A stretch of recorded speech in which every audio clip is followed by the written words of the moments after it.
નમસ્કાર, સ્વાગત છે આપનું રાજકોટ પર. જોઈએ આજના મુખ્ય સમાચાર. 500 વર્ષની રાહ બાદ રામનવમીના અવસર પર આજે અયોધ્યા રામ મંદિરમાં પ્રભુ શ્રી રામનો દિવ્ય અભિષેક કરવામાં આવ્યો.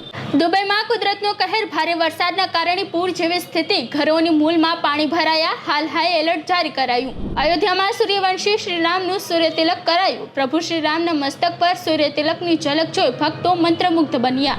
રાજકોટમાં રામનવમી નિમિત્તે ઠેર ઠેર ધર્મસભા તેમજ શોભાયાત્રાનું આયોજન કરવામાં આવ્યું. રસ્તાઓ જય શ્રી રામના નાદથી ગુંજ્યા. મહિલાઓએ તલવારબાજી કરી. રાજકોટમાં રેકોર્ડ બ્રેક ગરમી. રાજકોટમાં આજે ગરમીનો પારો 43.4 ડિગ્રીને આંબ્યો. 24 એપ્રિલથી ફરી વેસ્ટર્ન ડિસ્ટર્બન્સ આવતા વાદળછાયું વાતાવરણ રહેશે.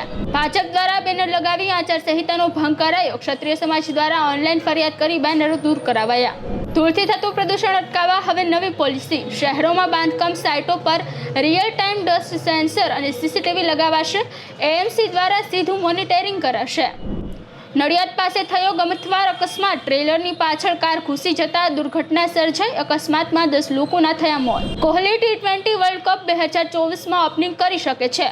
BCCIની બેઠકમાં થઈ ચર્ચા. T20 વર્લ્ડ કપ જૂનમાં રમાશે. માધાપુર ખેડ ખાતે શ્રી કૃષ્ણ રૂક્ષ્મણી વિવાહ ઉત્સવના પરંપરાગત મેળાનો આજથી પ્રારંભ કરાયો.